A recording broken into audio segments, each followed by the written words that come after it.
민수기 21장 1절부터 3절까지 말씀입니다. 네겝에 거주하는 가나안 사람 곧 아라세 왕이 이스라엘이 아다림 길로 온다 함을 듣고 이스라엘을 쳐서 그중 몇 사람을 사로잡은지라. 이스라엘이 여호와께 선하여 이르되 주께서 만일 이 백성을 내 손에 넘기시면 내가 그들의 성읍을 다 멸하리이다. 여호와께서 이스라엘의 목소리를 들으시고 가나안 사람을 그들의 손에 넘기심에 그들과 그들의 성읍을 다 멸하니라. 그러므로 그곳 이름을 호르마라 하였더라. 아멘. 민수기 14장에 나오는 가데스 바네아에서의 반역이 있었습니다. 10명의 정탐꾼들이 하나님께서 약속하신 가나안 땅에 대해서 악평을 했습니다. 우리는 절대로 들어갈 수 없는 곳이라고, 그곳의 거민은 강하다고, 불가능하다고, 여기까지 인도하신 하나님이 잘못하신 것이라고 불평했습니다. 우리는 하나님께서 인도하신 땅은 언제나 쉽고 편하고 좋을 거라고 생각하지만 때로는 믿음으로 봐야지만 보여지는 땅들이 있습니다. 그것은 분명히 좋은 땅이지만 그 안에 들어가려면 하나님을 붙잡는 믿음이 우리에게 필요한 것입니다. 그런데 10명의 정탐꾼들은 믿음보다는 눈에 보여지는 것만 보고 판단했기 때문에 안 될 거다 생각했고, 또 하나님의 일하심과 인도하심 자체를 부정했습니다. 그래서 하나님은 10명의 정탐꾼들과 불평하는 출애굽 1세대를 다시 광야로 돌려보내셨습니다. 이 사람들이 가나안 땅에서 정탐한 시간이 40일이었기 때문에 하루를 1년으로 계산해서 40년 동안 들어가지 못하게 했습니다. 그런데 광야에서 고생해 본 사람들이 또다시 광야로 들어가라 라고 하니까 기왕 온 거 거의 다 왔으니까 그냥 가나안 땅에 들어가 보겠습니다 라고 고집을 부리면서 모세의 말도 어기고 자기 마음대로 전쟁을 치르다가 대피한 곳이 바로 호르마입니다. 우리도 하나님의 뜻과 상관없이 내가 편하자고 내가 하고 싶은 대로 하다가 크게 어려움을 당한 적이 있다면 그것은 또 다른 호르마입니다. 호르마의 패배는 하나님께서 절대로 그들의 생각과 그들의 선택을 허락하지 않으시고 이 길은 하나님의 뜻이 아니다 라고 하는 것을 보여주는 상징이기도 합니다. 하나님이 열면 닫을 사람이 없고 하나님이 닫으면 열 사람이 없는 것처럼 하나님이 안 된다라고 하신 일에 대해서 우리가 고집을 부린다고 하더라도 우리는 그 땅을 정복할 수 없습니다. 그러면 우리는 하나님께서 열어두신 다른 길을 가야 하는 것입니다. 그게 광야라도 우리는 가야 하는 것입니다. 그리고 하나님 말씀처럼 출애굽 1세대는 모두 광야에서 죽어갔습니다. 민수기 20장에서는 이스라엘의 지도자였던 미리암과 아론이 다 죽습니다. 또 위대한 지도자 모세도 가나안에 들어갈 수는 없는 이유가 나옵니다. 이 말은 출애굽 세대 1세대가 이제 저물어가고 있다라고 하는 것을 보여주는 것입니다. 그러나 하나님은 하나님의 백성을 사랑하시기 때문에 새로운 세대를 통해서 가나안 땅에 들어가게 하십니다. 이제부터 광야 세대, 새로운 세대가 일어서게 될 것입니다. 오늘부터 우리가 보는 광야 세대는 부모 세대들과는 다른 사람들입니다. 이 사람들은 민수기 1장에 계수되지 않았던 사람들이었습니다. 이 새로운 세대가 호르마에 도착했을 때 어떤 생각, 어떤 감정이 들었을까? 이 장소는 38년 전 부모 세대가 패배했던, 실패했던 장소입니다. 쓰디쓴 고통의 기억을 안고 있는 장소입니다. 지금까지 호르마는 이스라엘 백성들에게 있어서 트라우마를 주었던 장소입니다. 우리 인생에서도 이런 호르마가 있지 않습니까? 어떤 일, 어떤 상황만 생각해도 상처가 되고 부담이 되는 그런 일들이 있지 않습니까? 그러나 새로운 세대는 이 문제들을 다른 관점으로 볼 수 있는 사람이었다는 것입니다. 광야 세대는 똑같은 문제 앞에서 하나님께 기도를 드렸습니다. 주께서 만일 이 백성을 내 손에 넘기시면 내가 그들의 성읍을 다 멸하리이다. 우리가 인생의 호르마를 극복하지 못하면 가나안 땅에 들어갈 수 없습니다. 이 문제가 우리한테는 당장은 버거운 문제처럼 보여도 반드시 우리는 해결해야 합니다. 그렇기 때문에 우리는 하나님께 이길 수 있게 해달라고 기도해야 하는 것입니다. 더 이상 쓴뿌리가 남지 않게 해달라고, 우리가 이길 수 있게 해달라고 간구해야 합니다. 하나님의 관점에서 생각해 보면 이스라엘 백성들은 이 호르마를 넘어서야 합니다. 또 이스라엘 백성들은 바로 이 문제를 위해 기도했기 때문에 하나님은 이 기도를 들어주신 것입니다. 그리고 이스라엘 백성들이 서원한 것처럼, 이스라엘 백성도 서원한 것처럼 그들의 성읍을 다 멸망시켰습니다.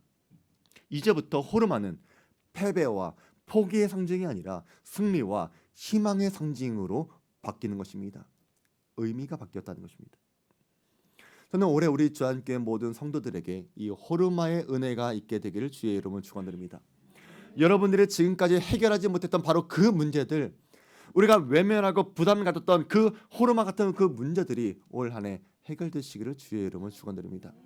우리가 하나님께 그 문제를 두고 간구할 때에 하나님의 기이한 도우심으로 말미암아 돌파할 수 있는 능력이 생기게 되기를 주의 이름으로 축원드립니다. 그런 의미에서 우리는 이 호르마의 전투를 잘 생각해 봐야 합니다. 오늘 본문은 아주 짧고 간단합니다. 그런데 민수기 흐름에 있어서 이 사건은 아주 중요한 변곡점이 되는 전투입니다. 왜냐하면 이스라엘 백성들은 민수기 14장의 호르마 패배 이후에 한 번도 이겨본 적 없는 사람이었습니다. 물론 이 사람들이 38년 동안 광야에서 얼마나 많은 전투를 벌였는지 알 수는 없습니다. 그러나 성경에서는 이들의 승리의 기록은 없다는 것입니다. 그런데 승리의 경험이 없는 사람이 처음으로 승리를 거둔 게 바로 이 호르마 전투입니다. 승리도 이기는 습관을 갖고 있는 사람들이 이기는 것입니다. 축구 경기에서도 명문팀은 전반전에 지더라도 후반전에 역전에 이길 수 있는 팀이 명문팀입니다. 결승전에 올라가게 되면 우승해 본 팀이 우승할 가능성이 높습니다. 당시 전력이 얼마나 강한지도 중요하겠지만 중요한 것은 이기는 습관이 있는 것이 중요하기 때문입니다.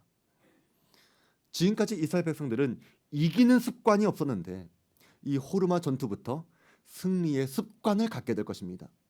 그러니까 이 전투가 이 사람들에게서 얼마나 의미 있는 전투가 되겠습니까? 여러분의 인생에서도 이런 의미가 있는 전쟁들이 필요하지 않습니까? 저는 우리 성전이 이곳에 옮겨된 것도 호르마의 전투를 닮았다고 생각합니다. 불가능해 보이는 이 일들을 우리가 해내면서 앞으로 어떤 일을 만나더라도 우리가 해낼 수 있다고, 하나님께서 우리를 도와주실 것이라고 믿는 그 소망이 우리 교회 이전을 통해서도 우리가 적용해 볼 수 있을 것입니다. 앞으로 우리들은 이런 승리의 경험을 축적해 나가야 합니다. 부흥은 바로 그런 크고 작은 승리들이 쌓이고 쌓일 때 나타나는 결과입니다. 우리가 누군가를 양육할 때에도 선한 양육의 결과물들이 있게 되길 바랍니다. 전도할 때도 하다가 실패하고 그래서 낙심하는 일로 끝나는 것이 아니라 작지만 성공을 경험하면서 나중에는 풍성한 열매들, 영혼의 구원을 얻을 수 있는 승리가 있게 되기를 바랍니다. 여러분의 삶에서도 작은 승리들이 계속해서 쌓여지기를 바랍니다. 우리 학생들은 나중에 수능 때 한 방에 잘 되는 걸 기도하지 마시고 평소에 중간고사도 기말고사에도 좋은 성적을 거두고 나중에 쌓였던 좋은 실력이 터져서 대박 나시기를 바랍니다. 여러분의 사업장도 마찬가지입니다. 한 방에 잘 되는 것도 좋겠지만 끊이지 않는 승리들이 계속해서 자꾸만 일어나길 바랍니다. 가게도 단체 손님만 받고 끝나는 게 아니라 계속해서 손님들이 줄을 서는 가게가 되면 얼마나 좋겠습니까? 그런 의미 있는 시작이 바로 호르마 전투라는 것을 생각한다면 우리도 이 호르마의 승리를 달라고 기도해야 되지 않겠습니까? 근데 여러분이 절대로 잊어서 안 되는 것이 있는데 이 전쟁의 성격이 어떤 것인지를 여러분이 알아야 합니다. 2절, 3절에서 반복해서 나오는 단어가 있는데 바로 멸하다라고 하는 단어입니다. 이스라엘 백성들이 서원할 때에 그들의 성읍을 다 멸하겠다고 말했고 실제로 이스라엘 백성들은 그들과 그들의 성읍을 다 멸망시켰습니다. 우리 한글 성경을 보게 되면 호르마 이 단어에 주석이 달려 있는데 뭐라고 써 있는지 아십니까? 완전히 멸하. 미리 보여줬죠. 네, 미리 보여줬어요. 나중에 보여줬어야 되는데 그래야지 누가 성경을 가져오는지 검사할 수 있는데 미리 보여줬어요. 무슨 뜻이라는 거예요? 완전히 멸한다. 그러면 이 멸한다는 게 왜 중요한가? 잘 들으세요. 호르마의 전쟁은 무엇인가를 얻기 위한 전쟁이 아니라는 것입니다. 내가 무엇인가를 더 받으려고, 더 구하려고, 더 얻으려고 싸우는 것이 호르마 전투의 의미가 아닙니다. 이것은 앞으로 벌어지게 되는 모든 가나안 정복 전쟁 다 그렇습니다. 여러분 생각해 보세요. 모든 게 멸망하고 나면 남는 게 뭐가 있습니까? 아무것도 없습니다. 아무것도 없는데 왜 싸워야 합니까? 우리는 전쟁을 하면 이기고 난 다음에 얻게 될 승리의 전리품을 기대하지 않습니까? 열매를 원하지 않습니까? 근데 왜 이스라엘 백성들은 전쟁을 하면서 아무것도 얻을 게 없는 싸움을 하겠다고 왜 서원을 했을까? 또 하나님은 왜 그 전쟁을 허락해 주었을까? 바로 이 전쟁은 무엇을 얻기 위한 전쟁이 아니라 하나님의 전쟁이었기 때문입니다. 물론 이 전쟁을 통해서 얻어지는 것들이 있을 것입니다. 승리의 경험도 생길 것입니다. 그러나 또 더 큰 숨겨진 어떤 상급도 있을 것입니다. 그러나 우리의 궁극적인 목적은 하나님의 궁극적인 목적은 우리가 얻게 될 전리품이 아니라 승리에 초점을 두어야 한다는 것입니다. 하나님은 이 전쟁이 하나님의 전쟁이라고 400년 전에 아브라함에게 먼저 말씀해 주었습니다. 내 자손은 4대 만에 이 땅에 돌아오리니 이는 아모리 족속의 죄악이 아직 가득 차지 아니함이니라. 그러니까 앞으로 벌어지는 모든 가나안 정복 전쟁은 무엇인가 남기려는 무엇인가 얻으려는 전쟁이 아니라 하나님의 대리자로서 하나님의 심판을 대신하는 전쟁이라고 하는 것을 알아야 합니다. 하나님의 심판은 예외가 없습니다. 구원이냐 멸망이냐 둘 중 하나입니다. 여자라고 해서 노인이라고 해서 어린애라고 해서 예외가 아닙니다. 그리스도 안에 있는 사람과 그리스도 밖에 있는 사람들이 반드시 구별이 되는 심판입니다. 그리스도 안에 있는 사람들은 구원받을 것이고 그리스도 밖에 있는 사람들은 완전히 멸망당해야 되는 것이 하나님의 심판입니다. 그러니까 호르마의 전투뿐만 아니라 앞으로 이뤄질 가나안 모든 정복 전쟁들은 모든 것이 멸망되어져야 하는 심판받아야 하는 하나님의 전쟁이라는 것입니다. 우리가 그리스도인 되었다고 하는 것은 호르마의 전투에서 이겼다는 것입니다. 호르마 전쟁에서 완전히 멸망시켰다는 말은 우리가 하나님 앞에서 죄인 되었다는 것을 인정하고 우리의 죄가 예수 그리스도의 십자가 앞에서 완전히 사라졌다, 완전히 멸했다라고 하는 의미이기도 합니다. 앞으로 가나안의 정복 전쟁도 마찬가지입니다. 왜 우리는 완전히 멸망을 시켜야 합니까? 우리가 신앙생활하면서 자꾸만 떠오르게 되는 옛 사람들의 습관들, 이런 옛 사람들의 습관들과 죄악들을 십자가에 매달려서 나는 죽고 주가 사는 일들이 일어나야 한다는 말입니다. 우리가 그리스도인 되었다라고 하는 말은 우리가 하나님의 그리스도의 군사라고 하는 말입니다. 우리는 하나님의 전쟁에 참여한 사람들입니다. 그래서 우리가 예수님을 믿을 때 가장 먼저 해야 할 게 무엇입니까? 회개입니다. 예수님께서 십자가에 죽으심으로 우리의 모든 죄가 용서함을 받았다. 우리의 죄가 완전히 멸망했다. 여기서부터 시작해야 되는데 이런 의미를 깨닫지 못하고 회개하지 않은 채 내가 복을 얻으려고, 내가 상을 받으려고, 내가 무엇인가를 얻으려고 신앙생활을 한다? 내가 그러기 위해 교회를 다닌다? 그것은 우리가 예수 믿는다는 것을 크게 오해하는 것입니다. 첫 단추부터 잘못 깬 것입니다. 예수님을 믿으면 복을 받습니다. 그런데 이 복은 세상 사람들이 생각하는 그런 복들, 내가 무엇인가를 더 받아서 더 얻어서 풍성해지는 정도로만 생각한다면 우리는 진짜 복의 의미를 알지 못하는 것입니다. 아간이 바로 그런 사람입니다. 여리고 성에서 이긴 다음에 아간이 왜 심판을 받았는지 아십니까? 하나님은 여리고 성을 정복한 다음에 모든 것을 완전히 멸망시키라고 말씀하였습니다. 왜냐하면 그것이 하나님의 전쟁이요 하나님의 심판이기 때문입니다. 그런데 아간은 여리고 성에서 이긴 다음에 전리품을 몰래 챙겼습니다. 하나님의 전쟁이어야 하는데, 하나님의 심판이어야 하는데, 완전히 없애버려야 하는데 그 중에서 자기 이익을 챙기려고 했다는 것입니다.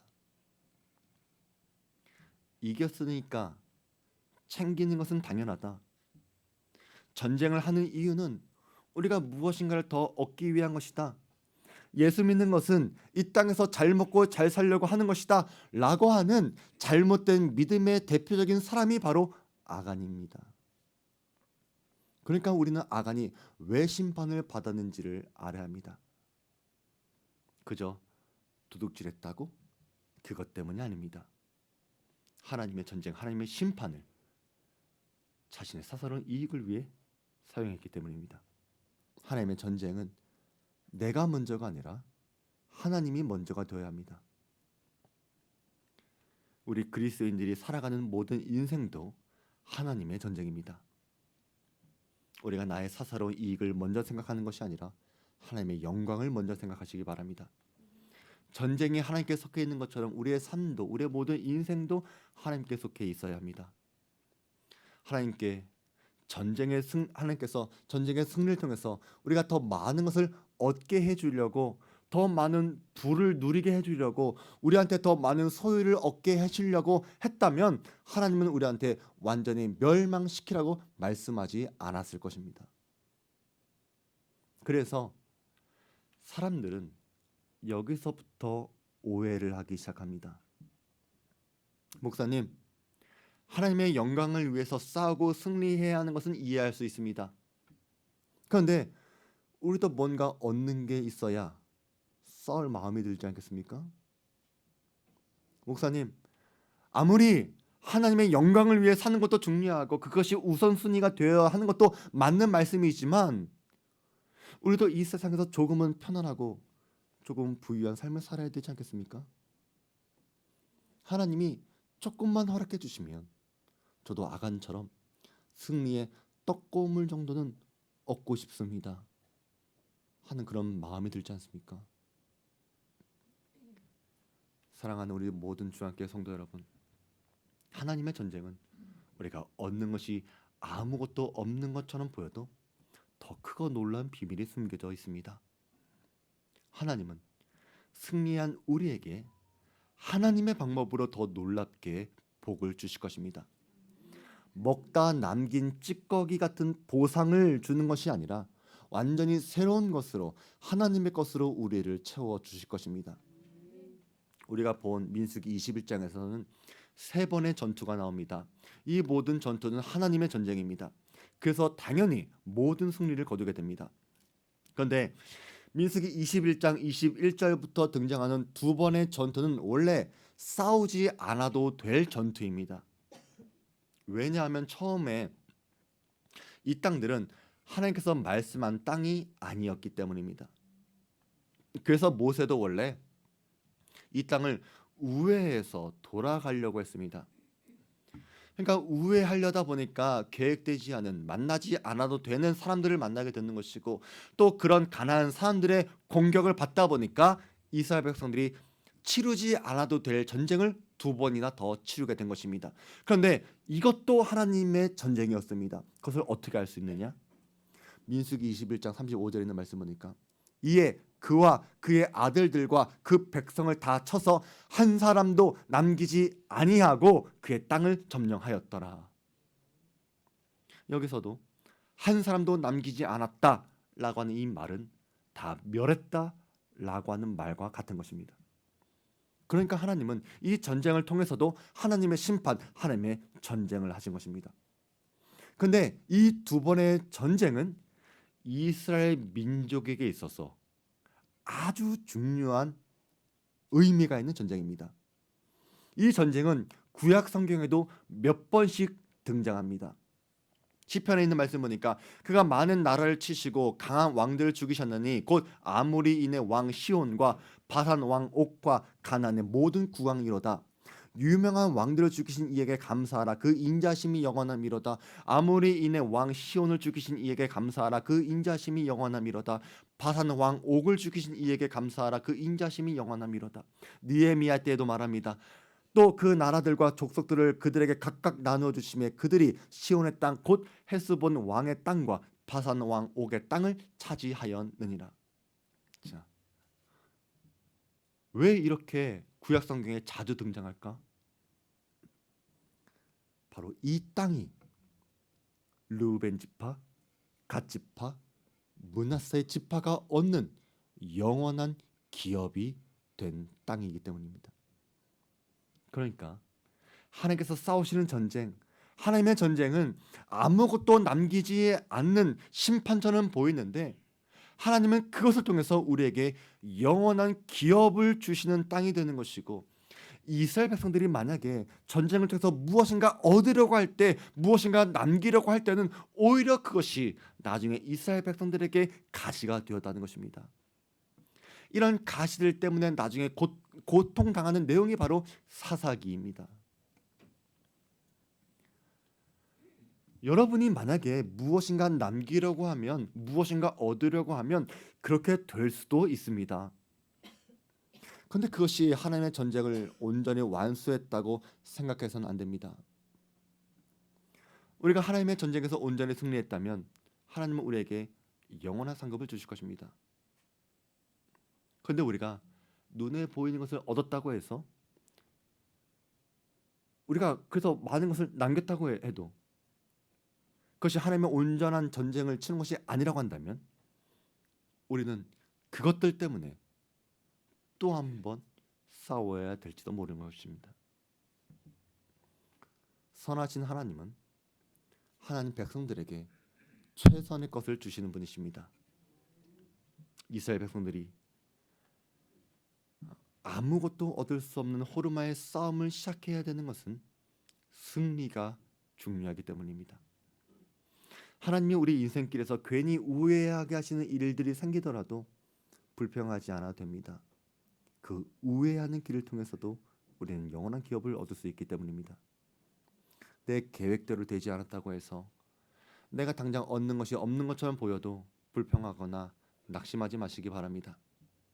하나님께서 인도하시는 길을 걸어가다 보면 우리는 더 크고 좋은 것을 얻게 될 것입니다. 그래서 여러분은 먼저 하나님을 생각하시기 바랍니다.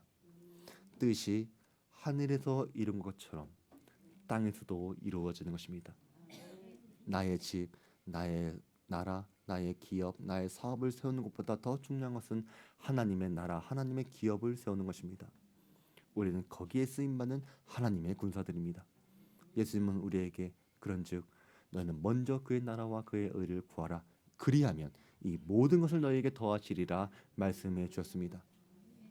하나님의 덧셈의 방식은 놀랍게도 내가 더하는 것이 아니라 하나님이 더해 주시는 방식입니다.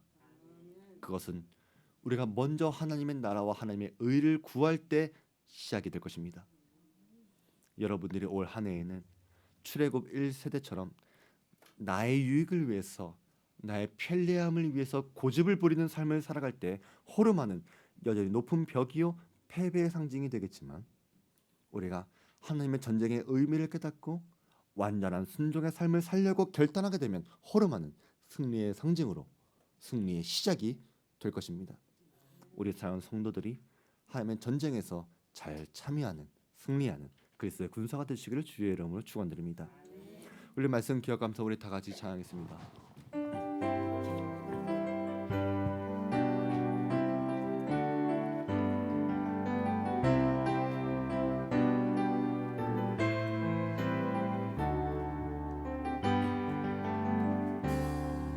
세상의 유혹 시험이 내게 몰려올 때에 나의 힘으론 그것들 모두 이길 수 없네. 거대한 폭풍 가운데 위축된 나의 영혼 어찌할 바를 몰라 헤매이고 있을 때 주를 찬양 손을 들고 찬양 전쟁은 나에게 속한 것 아니니 주를 찬양 손을 들고 찬양 전쟁은 하나님께 속한 것이니 거짓과 속임수로 가득 찬 세상에서 어디로 갈지 몰라 머뭇거리고 있네. 공중의 권세 잡은 자 지금도 우리들을 실패와 절망으로 넘어뜨리려 하네. 주를 손을 들고 찬양 전쟁은 하나님 속한 것 아니니 주를 찬양 손을 들고 찬양 전쟁은 하나님께 속한 것이니 주위를 둘러보며 주위를 둘러보며 아무도 없는 듯 믿음의 눈을 들면 보이는 분 계시네. 지금도 내 안에서 역사하고 계시는 사망과 어둠의 권세 물리치신 예수 아멘. 주를